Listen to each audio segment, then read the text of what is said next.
Medical కాలేజీలను కూటమి ప్రభుత్వం private పరం చేయడాన్ని వ్యతిరేకిస్తూ విజయవాడలో సిపిఎం ఆధ్వర్యంలో రౌండ్ టేబుల్ సమావేశం నిర్వహించారు. ప్రభుత్వం ఆధీనంలో నడవాల్సిన సంస్థలను ప్రైవేటు వ్యక్తులకు కట్టబెట్టడం వల్ల పేద బడుగు బలహీనులకు తీవ్ర అన్యాయం జరుగుతోందని ఆవేదన వ్యక్తం చేశారు సిపిఎం నేతలు.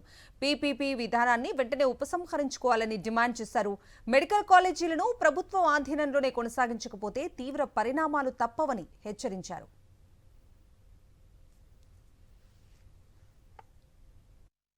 ఈరోజు గవర్నమెంట్ కోటా కింద కౌన్సిలింగ్ చేసిన తర్వాత మన రాష్ట్రంలో 15,000 ఇప్పుడుంది ఫీజు. అంటే 5 సంవత్సరాలకి 5-15 75,000 అవుతుంది.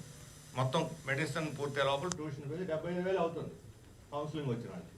ఈరోజు పీపీపీ కింద గవర్నమెంట్ కోటాలో 20 నుంచి 25 లక్షలు వసూలు చేస్తున్నారు. నేను అడుగుతున్నాను, ఎవరైనా సరే తెలుగుదేశం వాళ్ళు బహిరంగ విచారణ కూడా సిద్ధం కాండి. దేశంలో ఎక్కడైనా పీపీపీ కింద ఉన్నటువంటి మెడికల్ కాలేజీల్లో 15,000కి సీట్ ఇస్తున్నది ఉదాహరణ ఒకటి చూపిస్తారా మీరు? 20-30 లక్షలు సంవత్సరానికి.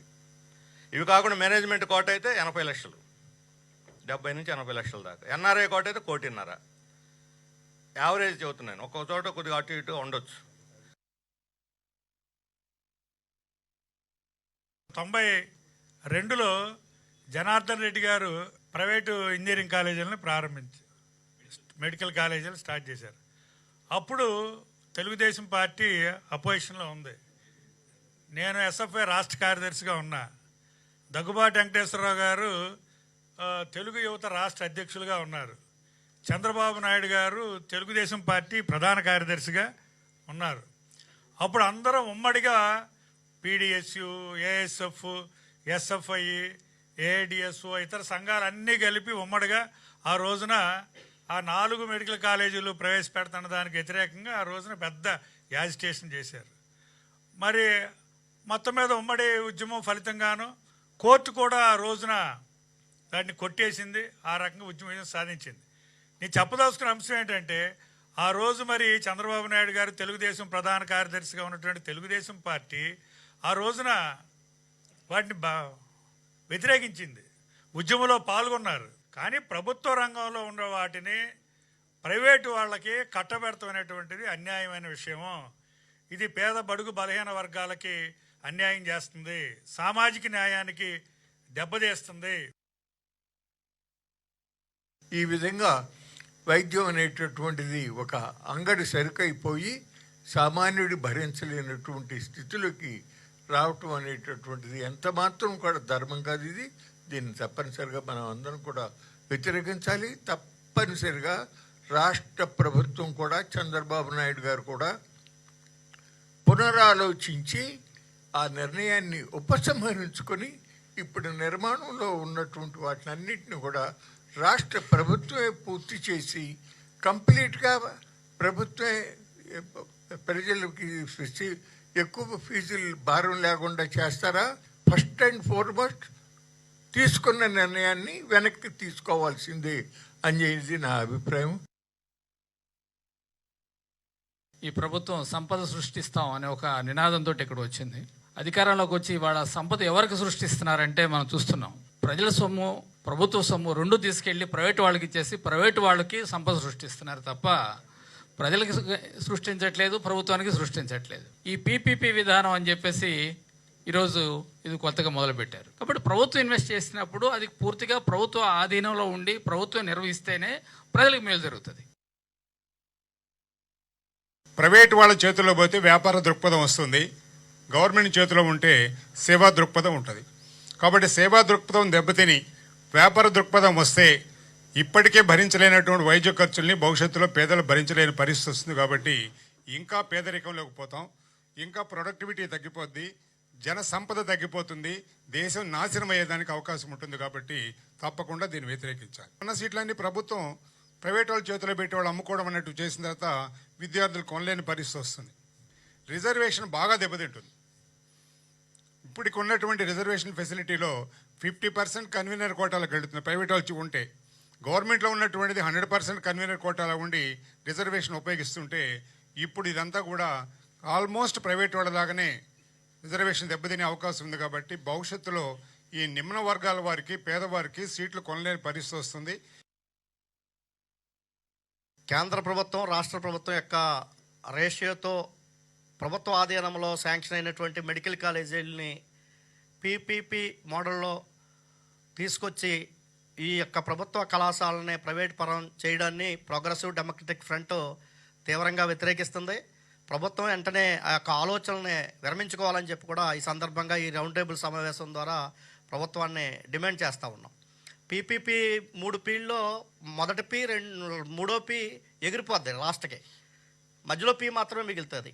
అంటే పబ్లిక్ పోతుంది, పార్ట్నర్షిప్ పోతుంది, ఓన్లీ ప్రైవేటు అనేది మాత్రమే మిగులుతుంది. సో ఇటువంటి ఈ సందర్భంలోనే ఇందాక వైవి గారు చెప్పినట్టు ఏదైతే ప్రైవేటు ఇంజనీరింగ్ మెడికల్ కాలేజీలు తీసుకొచ్చినప్పుడు అప్పుడు విద్యార్థి ఉద్యమంలో నేను ఉన్నాను.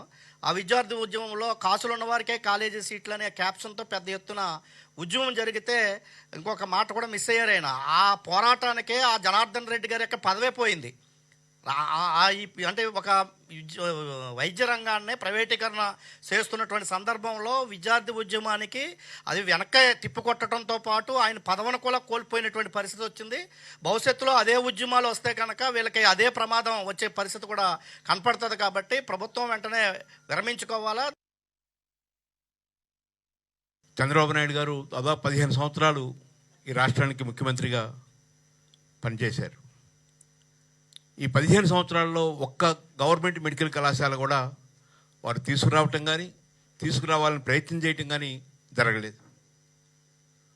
వస్తున్న ఈ 17 గవర్నమెంట్ మెడికల్ కళాశాలని వాటిని ఏదో రూపంలో ప్రైవేట్ వ్యక్తుల చేతుల్లో పెట్టాలని తపన పడుతూ ఉన్నారు.